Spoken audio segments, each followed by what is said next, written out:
Hey, what's going on, everyone? Running a little bit late today, of course. I will wait a few minutes and then we'll kind of get started on our live there. We'll see if we have any questions today. And remember, if you have any questions, even if I'm on a different topic, just let me know and we'll try to address it and stuff of that sort. So let me see. Got some messages coming in. Wonder how I could. What's going on, everyone? Ian, I don't know if I'm pronouncing your name right. Please let me know. I'm terrible with names, so Ioan. Ion? Let me know. I probably got that wrong. Justin, what is going on? Daryl, what is up? Good to see you on these lives all the time. I'll just give it a little bit and then we'll rock and roll on this one. Also, you guys, if you have any questions at all, I'll be happy to try to answer it. Not saying I'll have the answer, but I'll try my best. And if not, maybe I'll try to cover it on another live or something of that sort. So, okay, just give it a little bit longer. I got today usually drinking organic green tea or like organic coffee in glass all the time. I've just been trying these different kombuchas. Not getting any kickbacks at all from this. It just tastes really good. So if you guys are into kombuchas, they have great kind of very mild tastes. So you guys are welcome to try it out. Great company. I got this at Whole Foods, but I'm pretty sure you can probably find it at any kind of like organic store. And obviously in glass, if you can get it. Okay. So let me get my notes here. That way I don't forget anything. Okay. So guys, the topic of my second book, the title of it is Anti-Factory Farm Shopping Guide. I just talk about in that book how confusing looking through all the food labeling has gotten in the US, like free range, organic, non-organic, non-GMO, no antibiotics ever, 100% antibiotic free, glyphosate free, and a myriad of other labels, GMP, third party certified, regenerative certified. I mean, the labels go on and on. Christian, it's sold at Walmart or Amazon, probably Amazon. It's sold at a few local bookstores too in my area, but probably Amazon is going to be the easiest one. It's titled Anti-Factory Farm Shopping Guide. And I've also, luckily, and I'm thankful for every podcast host, I've gotten invited to a bunch of podcasts to talk about it. So you're welcome to check it out. Of course, the support of buying the book would be awesome, but I generally just love talking about this subject and just really want to help people out because it took me 5 years, to finally figure out how to source 4 to 5 years to finally figure out how to source high quality food in the U.S. You think it's kind of simple on the surface, but it gets fairly complicated once you actually start digging into the details of how to go about finding food that's not drenched with a million different chemicals and where animals aren't fed like a myriad of different genetically modified crops that are also grown with a myriad of chemicals. Ideally where animals get to roam outside instead of being in a factory farm.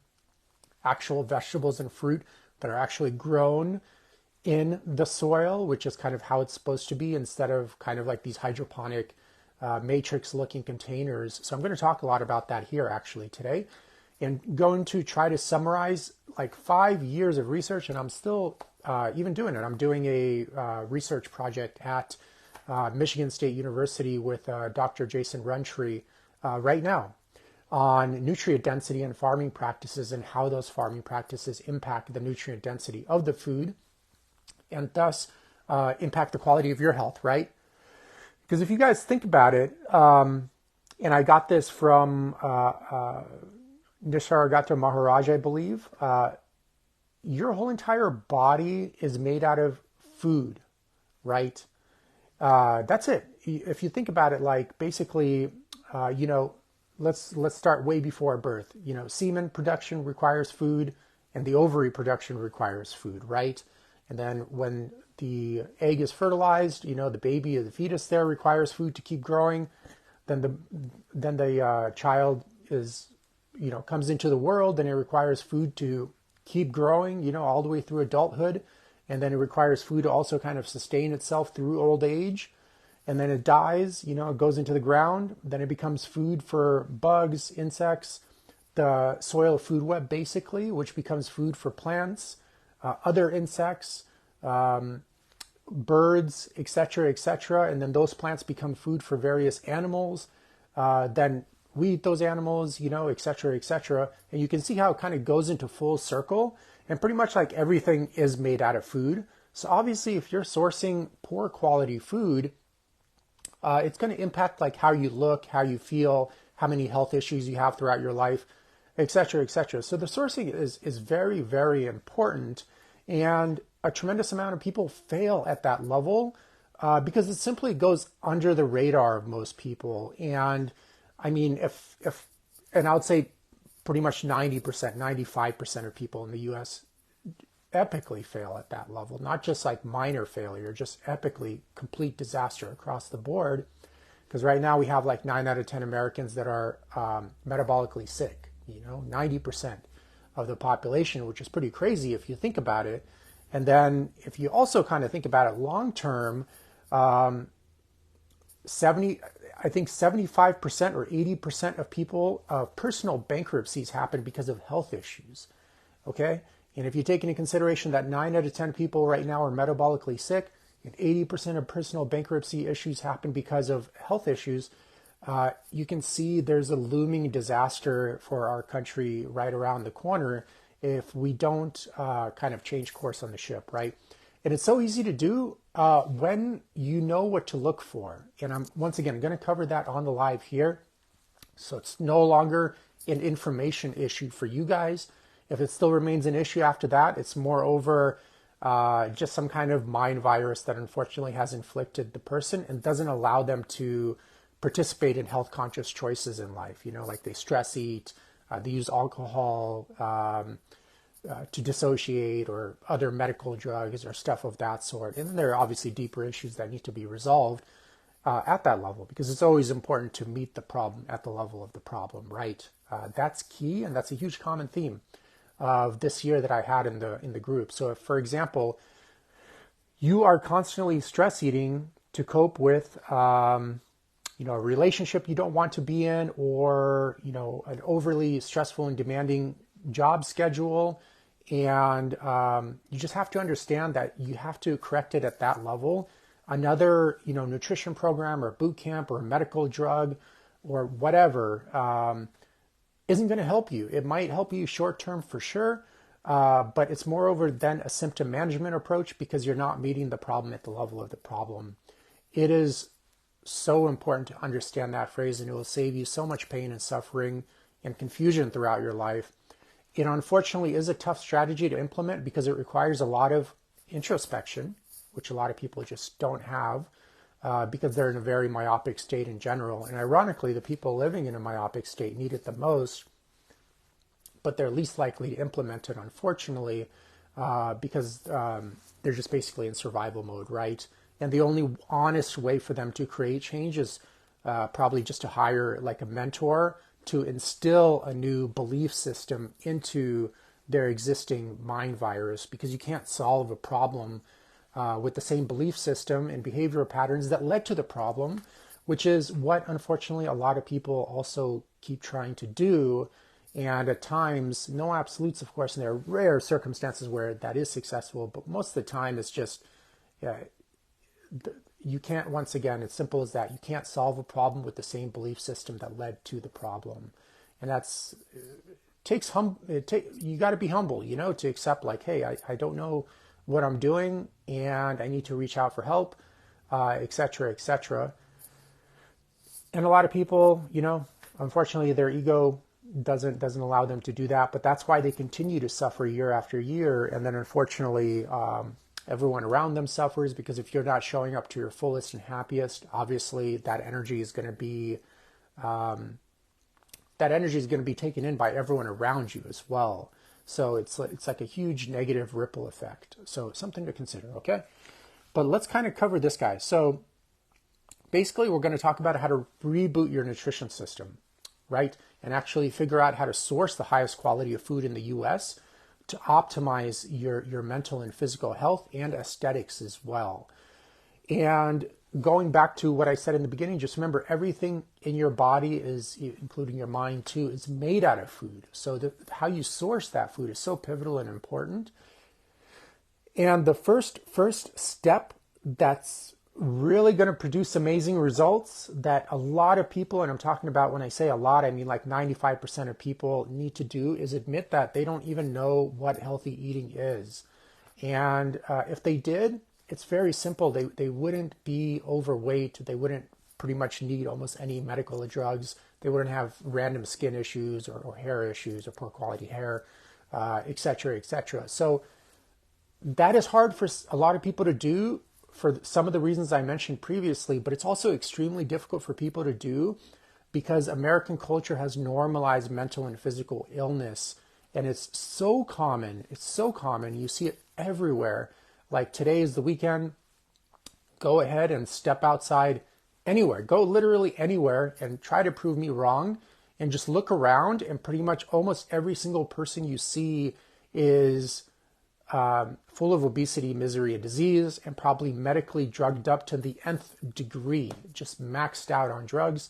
And for some reason, looking and feeling worse and worse and worse. And because it's so common, people are like, this is normal. But remember, just because it's common, it's not normal at all. It's actually signs of extremely deep physical pathology. And hopefully by listening to these lives and also just other people that have paved the way for me, like Paul Chek, for example, and my grandmother that I grew up off grid with in Ukraine, I'm just lucky to kind of run into the right people.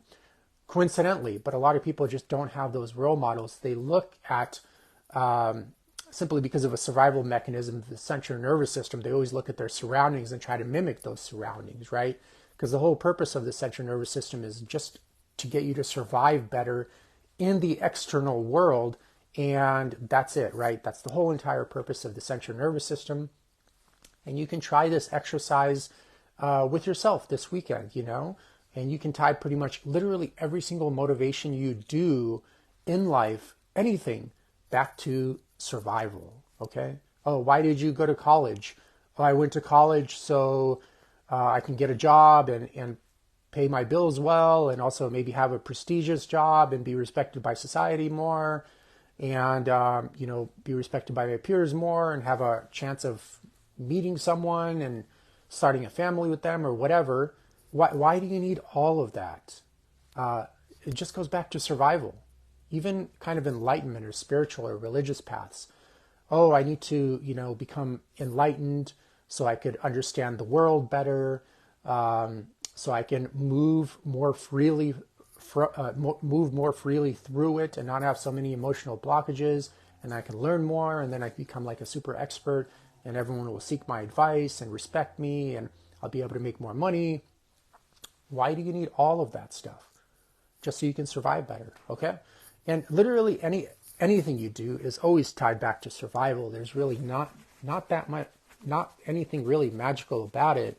So it's important too, if like a belief system isn't working for you, especially if you're kind of like overweight and on various medical drugs, and for some reason just getting worse and worse every year with the more medical drugs you're on, it's time to start questioning that kind of belief system or that mind virus, because it's not, there's something terribly wrong, and it's important to accept it at that level.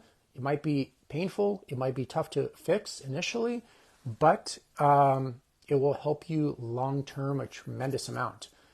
Because if you stay that path of normalized pathology, all that will exist in your life is a life of obesity, misery, and disease.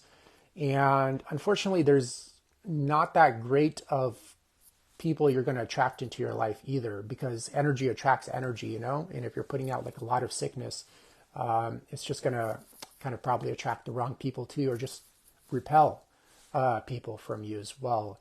So other things to consider.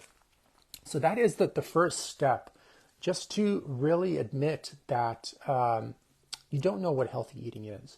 And some examples from my perspective, I've been doing this for like 18 years already, coaching people with various health problems and really just helping people stop being the problem of their own problems, because that's pretty much 99% of health issues you're seeing these days are just people creating those problems for themselves through a lifelong habitual habit of poor lifestyle and nutritional choices. Basically, it goes deeper than that, but that's the general idea that leads to various, pretty much almost all health issues you see today. Some people will pull the genetics card, and that does work sometimes, but I guarantee you that's only like 1 out of 1,000 cases. The other 999 cases out of that 1,000, they 100% did it to themselves through a life of just living normalized pathology, working crazy hours, working in front of a computer all day, eating poorly, maybe because they don't even know how to eat, even what real food is, because people have been so far detached from the farming lifestyle or the hunter-gatherer lifestyle especially. It's just really tough to see what even real food is anymore for a lot of people. But at the end of this call, once again, it will not be a problem. I could easily charge you guys a couple $100 an hour to give you all this information. I'm doing it for free, okay? And I also give it away for free on a bunch of the podcasts I've been a guest, luckily have been a guest on over the years, because I don't want you guys waste, 4 to 5 years kind of investigating this. I wanted to work on various farming operations, biodynamic operations, regenerative operations, et cetera, to learn this stuff. But it's not going to work if you are sick and continue to talk yourself into believing you're actually healthy. So some signs are that you're sick, or just visually if you're like overweight, okay? So that's definitely not normal at all. I'm not putting you down. I'm just kind of telling you in this straightforward way to just stop and kind of correct course into a more healthier and sustainable life, okay? And that will help you far more just come to that realization than a myriad of sugar coating, which will sure provide some pain relief initially, some emotional pain relief initially, but it would only hurt you long term. At least that's what I've seen time and time again. So you got to admit you don't know what healthy eating is, and then you can kind of progress from there. Okay. So the first stage, and the poorest quality food available from my observation that you can have, is just pretty much processed food. And if the bulk of your diet, and this is common sense stuff, but if the bulk of your diet is like highly processed chips, potato chips, I got to even think about what processed food is because I haven't had it in friggin' so long. Potato chips, candy, Twinkies.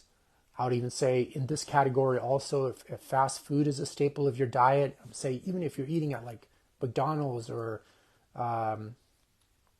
what are the other fast food places out there? I don't even know what they are. I haven't been to one of those places in so long. But even if you're eating fast food once a week, that's already a huge negative, in my opinion, okay? And that's the lowest quality food. So processed food, soda, energy drinks, basically anything that's not whole food for the most part. Whole food, not the grocery store, not to get you guys confused with the grocery store, moreover kind of like a steak, broccoli, vegetables, other vegetables, for example, fruit, water, green tea, even black coffee, for example. Those are more drinks, but you get what I'm saying. So the lowest possible quality food, which will for sure guarantee a life of obesity, misery, and disease, is if it's primarily composed of processed food, soda, fast food, restaurant food for the most part, drinking out of plastic, energy drinks, cheap supplements as well. All of these things, like if they compose the bulk majority of your diet, will 100% guarantee poor quality skin, accelerated aging, most likely increase your chance of just various cancerous formations, not going to be that good looking. Also, you're way more likely and easier to be in a caloric surplus, especially if you're not working out at all. So you're way more likely to become obese faster. And it's very easy to overeat food like this because it's not it's just not nutrient dense. So it doesn't fill you up at all, but it has a tremendous amount of calories associated with it. And you want to kind of look at it this way, you have two categories of food, for example. You have one category of food that's very filling, but doesn't have a lot of calories associated with it. Chicken breast would be an example. All non-starchy vegetables would be an example. Then you have the other side, which is processed food. So it's not nutrient dense, but it's extremely high in calories. So it doesn't fill you up, but it's very high in calories. So you could eat it and then you're hungry again like an hour later, and then you got to eat again. You probably eat that same food again. And thus you're easily thrown into that caloric surplus range, and thus find yourself gaining weight again and again and again, and more and more and more, etc., etc. But good luck gaining weight eating like chicken breasts and non-starchy vegetables and fruit. It's just I've never seen it happen, especially when they get more into the categories I'm going to describe later. Okay, so once again, if you're overweight, you're definitely most likely in this category. Most definitely. There's a 99% chance you're in this first category, whether you want to admit it or not, because you wouldn't have, just a lot of lower chest fat and like a huge belly or huge puffy love handles if you weren't eating this way. Okay? So definitely stay away. I would say definitely stay away from that category for sure. That's pretty much what 90% of Americans are eating daily, and you definitely want to stay away from there. I would even throw alcohol into that category too, whether beer or hard liquor and stuff of that sort. Liquid calories like orange juice, fruit juices, stuff like that, I would throw that in there as well. So, and remember, it's not normal to be that way. So please don't confuse common with normal. That's one thing that really keeps people stuck for a very long time, is they're like, I know I'm overweight, but the guy next to me is way more overweight and on way more medical drugs, so I'm doing just fine. I would argue, no, both of you are living a life of normalized pathology, and it would benefit really both of you to start accepting that and start looking for more sustainable forms and more sustainable and health conscious forms of living your life. So the next step is an upgrade is industrially grown whole food. So meaning like factory farm food, factory farm meats, for example, but they are in their whole state. Chicken breast, the steak, turkey, farmed fish, in their whole state. So I got a few questions. I'm going to try to answer them. So Ray, I think I pronounced your name right. What can you say to people who are into fitness and they are actually eating healthy and also they are promoting health and wellness through some vices like smoking and drinking? Yeah, Ray, let me know if I pronounced your name right too. Ray, so you got to be careful who you follow online, first and foremost. I don't know exactly who you're referring to, but a lot of fitness influencers are really drugged out themselves online. They're on a tremendous amount of steroids, and although they kind of look buff and youthful in the moment because they're probably in their, like late 20s or early 30s, on the inside they're just extremely unhealthy, and their whole persona is just very fake. So you want to be careful with following people like that.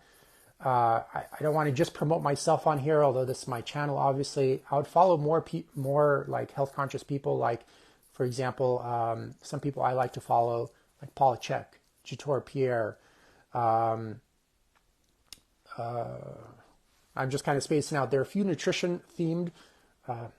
Rhonda, I just forgot her name. I used to watch her channels a tremendous amount. I haven't seen it a little bit.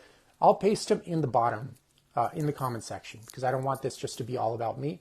But there are a lot of other better role models you can seek out, because unfortunately, since the Arnold days, just drugs have infiltrated the fitness industry a tremendous amount, and pretty much any top fitness influencer you're probably going on Instagram or TikTok. I guarantee you, is using a laundry list of different steroids, performance enhancing drugs, and like a whole bunch of probably other stuff that they just totally hide under the table.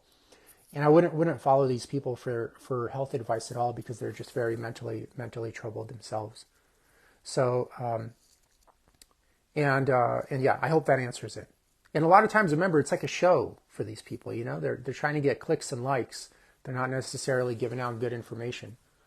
They're more about like popularity first, and anything that will get that. But notice how most all of them tend to disappear after their early 30s. I wonder why.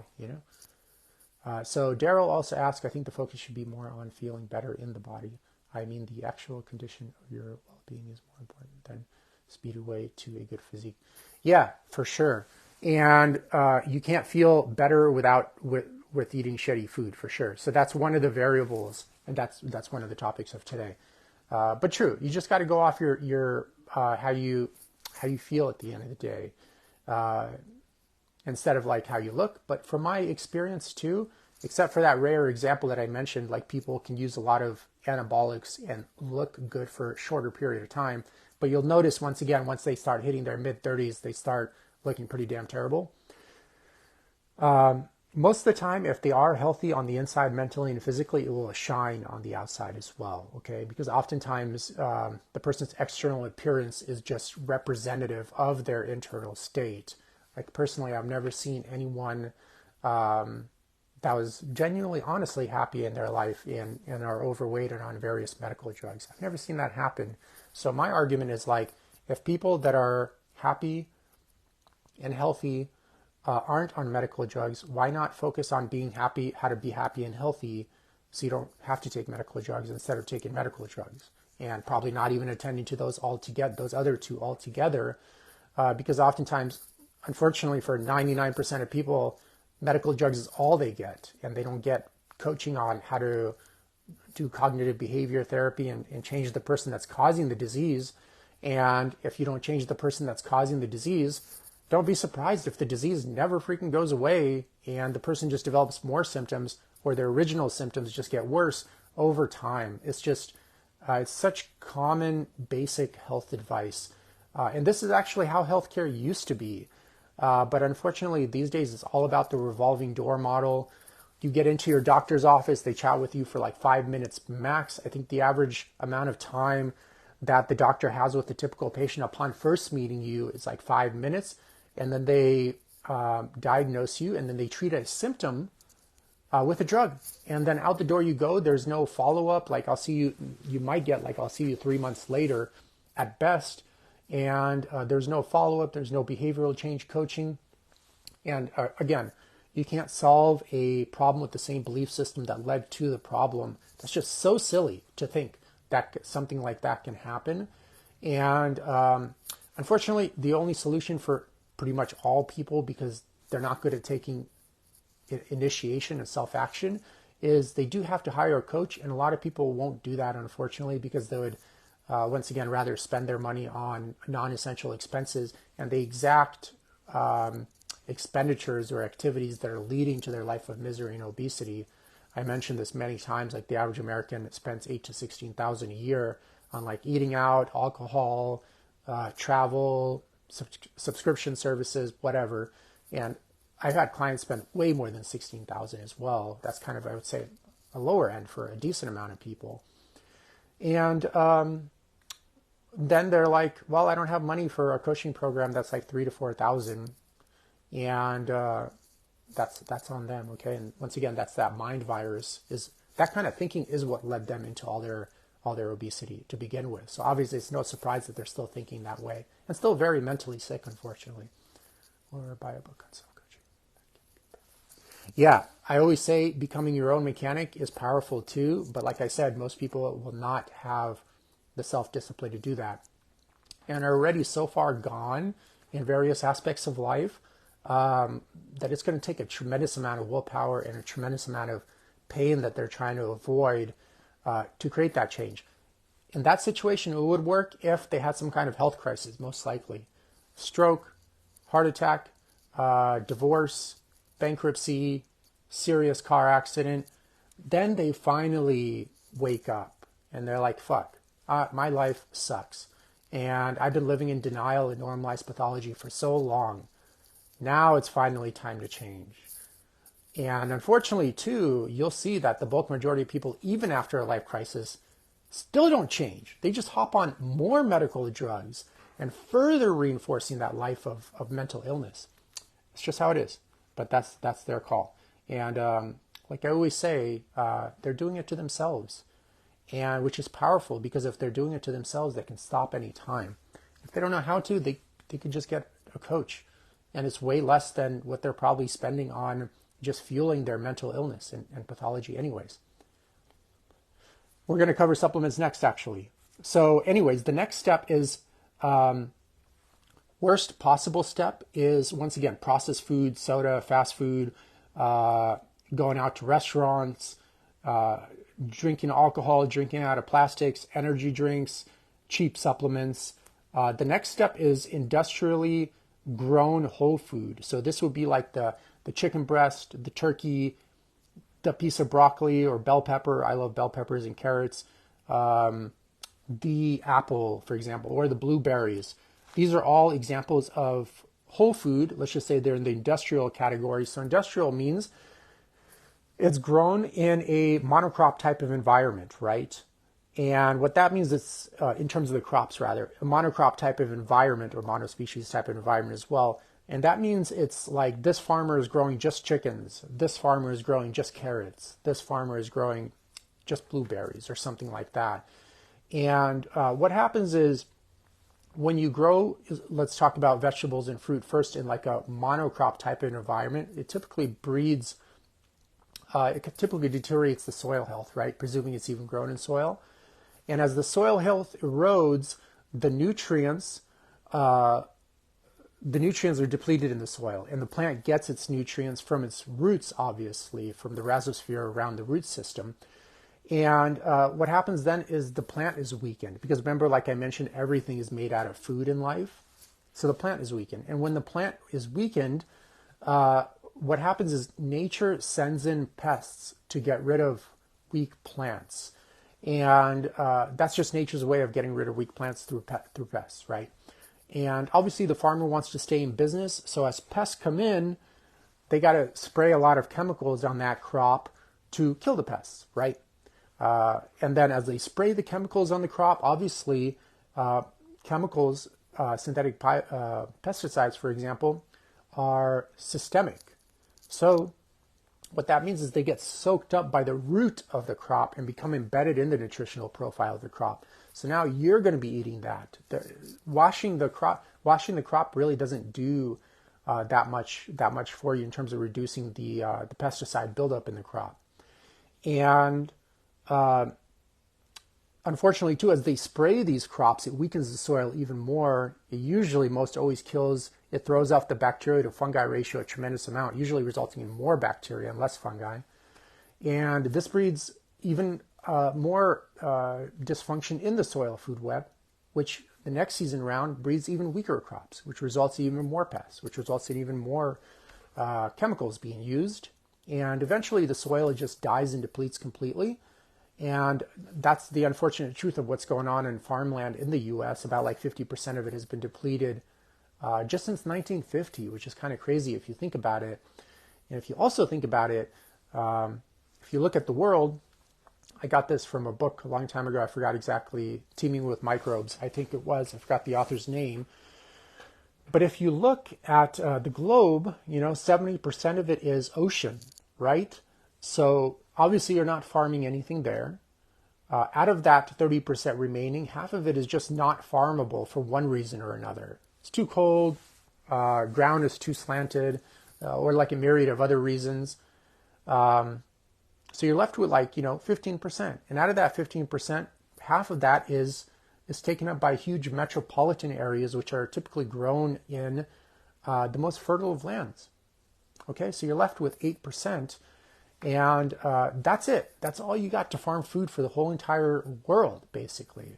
And that 8% is being depleted at a very heavy rate because of this kind of farming practice, the typical monocrop farming system. which is bad for the soil, produces nutritionally deficient crops, etc., etc. So those are some things to consider when buying whole food at the grocery store that's industrially raised. Now, that whole food, whether it's farmed fish, beef, chicken, vegetables, fruit, even if it's grown industrially, it's still such a huge, massive upgrade from eating processed food, drinking soda, fast food, restaurant food, and actually overall way cheaper as well. I was helping a friend with a construction project a few weeks ago, and he bought some place in kind of like not a wealthy neighborhood, right? And they had a Heb there. And I went inside of there just to buy some snacks.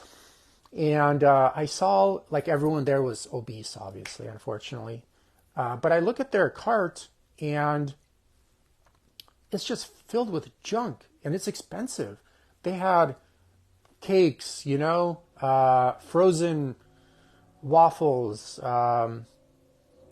80% of it was just processed junk. And maybe they had some eggs, some factory farmed eggs and some beef or something, just a small fraction, 10% of the whole cart.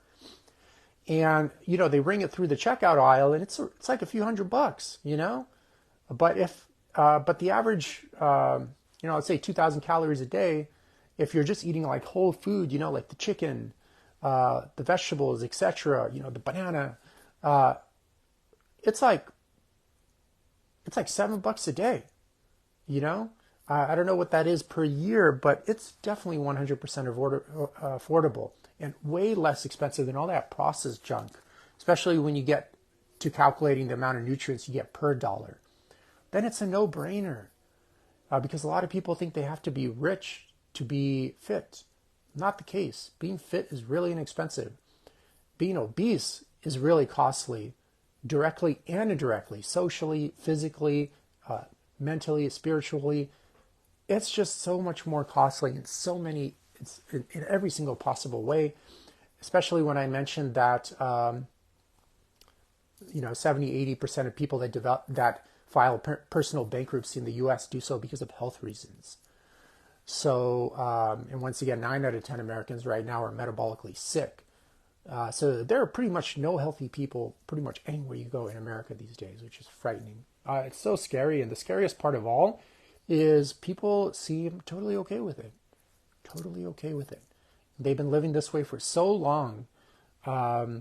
It's just another day in the office. And unfortunately, the only thing that awaits them is just more dangerous medical drugs and more obesity misery throughout the whole entire life. And unfortunately, some of them do have kids and they pass this mind virus down to their kids. Remember, like a mind virus is the most dangerous virus ever. It's killed more people than any other virus around. And just like any virus, it's passed from person to person. Notice just overweight sick people have overweight sick pets and overweight sick kids, which then have kids and then they have overweight sick kids themselves. And it's generational misery. And you can see how that impacts people a tremendous amount. So once again, not to bag on whole industrially raised food. It's a huge upgrade already from processed food, soda, fast food, all that stuff, okay? It's already so huge. If you're eating just like vegetables, fruit, steak, chicken, broccoli, potatoes, drinking just water, maybe black coffee, some teas, even if it's all factory farmed out to the max, your toxic load might be higher for sure, but it's already such a massive upgrade from the processed food category, which is what most people are doing, and way less expensive. I mean, I really can't stress that. It's so much less expensive and you get so much more out of it. You look better, you feel better, you save money. I mean, where is the problem? Why are so many people having so much trouble understanding this? It's just such basic math. But once again, our culture has normalized mental and physical sickness, so I totally get it. Okay, so industrially raised food. Now the fourth category, or the third category, this is going to be an upgrade, is industrial organic. So this is, you'll see the USDA organic logo in a lot of supermarkets. So that's pretty much like industrial organic. And what that means is, for the most part, the crop is still grown through a monocrop system, and you have chickens still high density in these kind of factory farm environments. But the only real difference is they're kind of, with the chickens, for example, given organic grains, where with the crops, they're only allowed to use organically approved pesticides, right? And not allowed to use synthetic biocides of any sorts, or non-GMOs,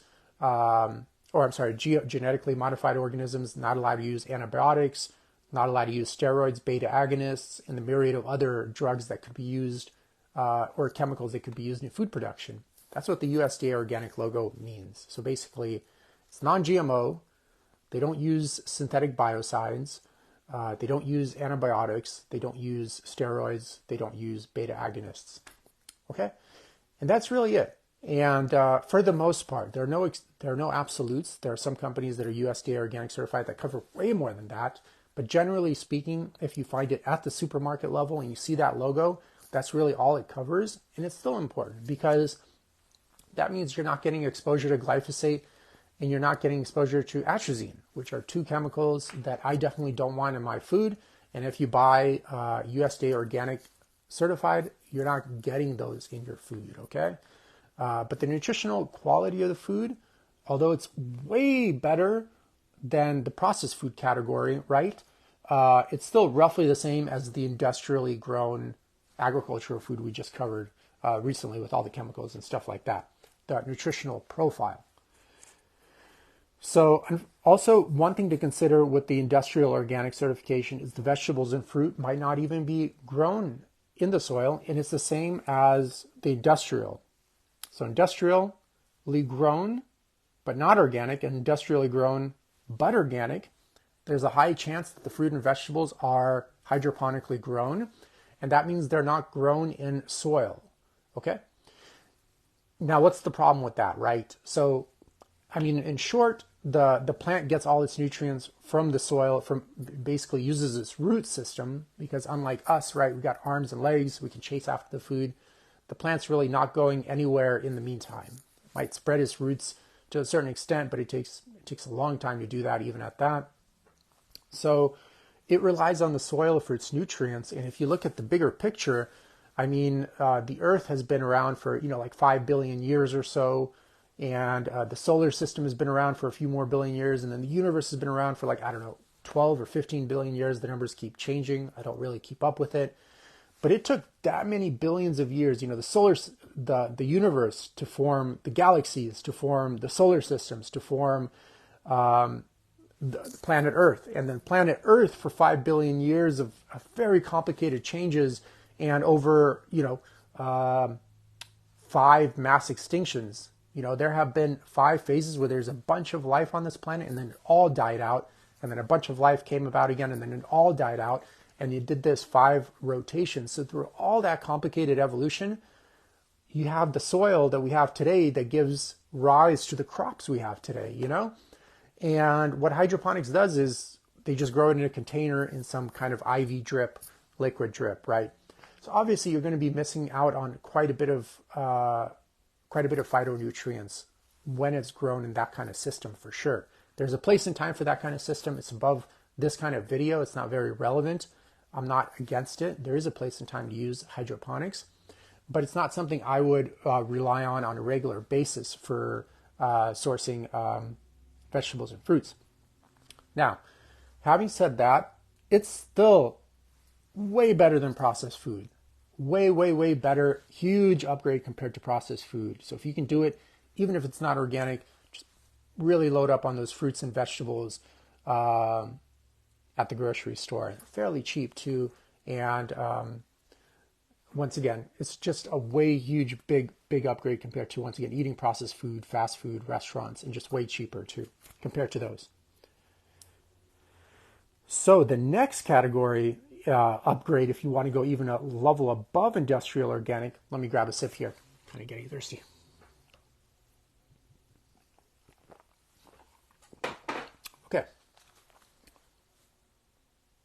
Okay.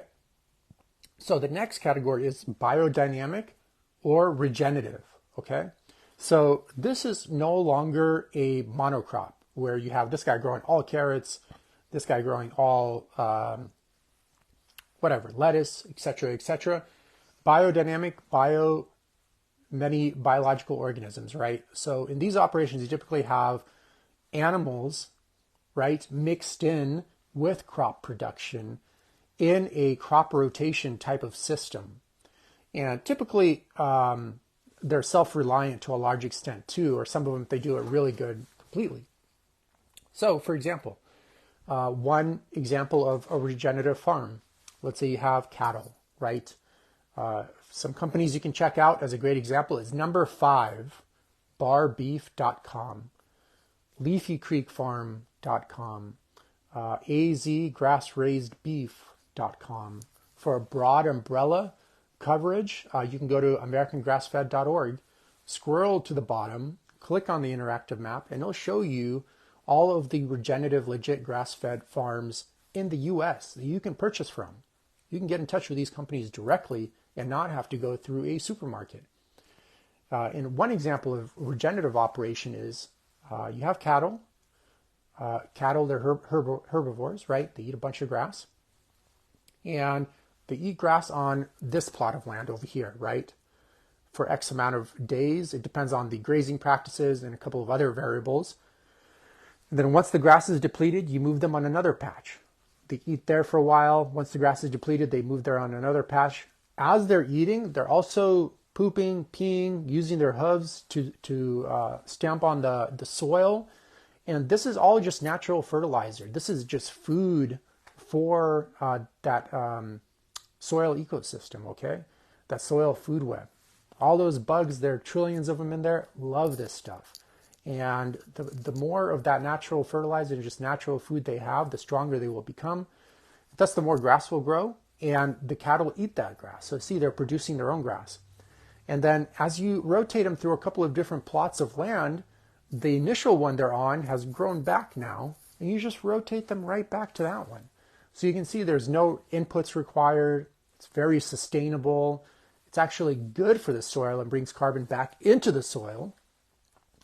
And the cattle, you can't eat the grass as a human, obviously, but the cattle can. But you could eat the meat and the organs of the cattle, and also maybe you can use their skin and a bunch of other products for various other products and stuff of that sort.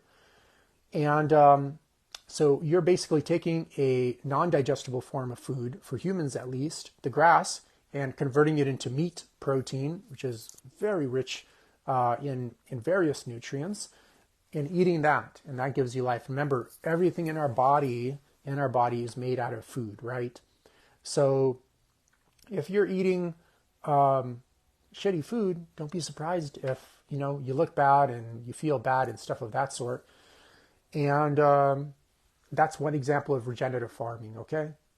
And the good thing is also with regenerative farms, you get a very diverse diet of forage as well, which helps optimize the nutritional profile of the cattle in this case, or if it's chicken or ducks or whatever. And same thing with the fruits and vegetables in that category, okay? So that's already like elite. If you can do that, if you can eat from that category, that's like magnificent, okay? You're already on a whole nother level. All right. Basically, 1 out of every few thousand Americans are eating this way. And so if you can do it at that level, dude, there's no way you're going to be obese if you're just eating whole food from this category, for sure. No way. Not in a freaking million years. I've never seen it ever in my life. In that category too, like, be picky about your supplements. You really don't need that many, I just use some protein shakes sometimes and creatine monohydrate, and that's it. I'm doing just fine, okay? Almost 40, still very lean and muscular, never use steroids, hormones, peptides, whatever the hell is out there. I don't even know what people are using to help navigate their false self and stuff of that sort. But with supplements, try to make sure it's like organic. It has this logo on it called CGMP, That's huge if you kind of see that, or even if it says GMP certified, that's great as well. And it has a third-party tested logo. That's great, okay? Because a lot of these supplements are kind of flimsy, and you don't want to be buying shitty supplements because you don't know what you're getting in there. And then also, if those supplements are grown with just a bunch of different chemicals and the processing isn't that great, you get all those chemicals in concentrated form in the supplement, right? And then the last category, if you want to go like elite hunter-gatherer style, is basically wild game, wild fish, foraging as well. This is like way more time intensive unless it's like a setup where you have in your exact backyard and you know the migration patterns of the animals and stuff of that sort. It's probably not realistic for most people, but if you can do it and it really interests you, it's a great option, and that's a very sustainable form of food production. Basically, they have a very large, diverse diet, which enhances the nutritional profile of that specific animal. And they're definitely eating a species-specific diet, which is great. And the same thing with the wild foraging, right? That one you got to be careful of, so make sure you hire some instructors for that and stuff of that sort. I hired a hunting mentor. Also, I've done a 8-month wilderness survival course, which covered foraging a lot. I still think I suck at it, so it's not like some skill I would rely on, but at least I know kind of where to look for the proper information if I wanted to get better at that.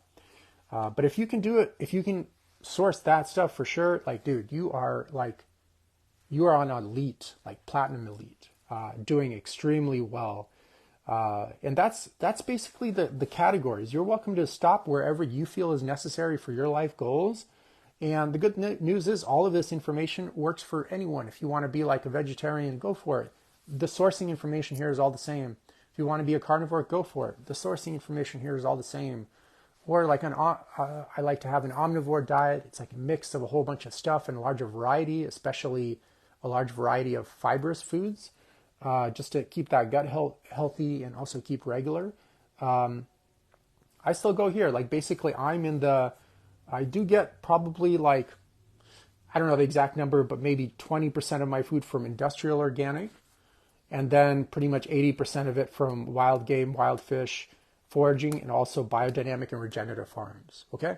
And I am almost 40. All right. I have amazing metabolic health. My blood pressure is perfect. Cholesterol is perfect. Total testosterone is still very, very high. Good enough skin, at least for me, healthy looking hair and stuff of that sort. Still working out 5 days a week. My joints don't hurt. I don't know. It's like the best I could do is just be the example, because I can't make anyone do anything, stuff of that sort. So it's working for me. You guys see I post so many transformations here so consistently. So there's obviously something to what I'm saying, Obviously I do more than just how to source good food consulting with clients. There's more to the picture than that. Unfortunately, it's not just that easy, but it's a very important pillar of the journey to master. And I gave you guys right here just enough information to do it on your own and see, start going on an honest health journey, start supporting the farms that are rebuilding the soil ecosystem instead of just destroying it with the myriad of chemicals. Not only are they destroying the earth, then they're destroying their own health. Marlo is in the house. But you guys, I'm done for today. I'm going to go enjoy my weekend, do some reading. I hope everyone is doing well. Thank you all for jumping in. Marlo, good to see you as well. And you guys, Oscar, I see a bunch of other people jumped in, came and went. So Larry, good to see you as well. You guys have a good one and wishing everyone the best. Okay? Take care.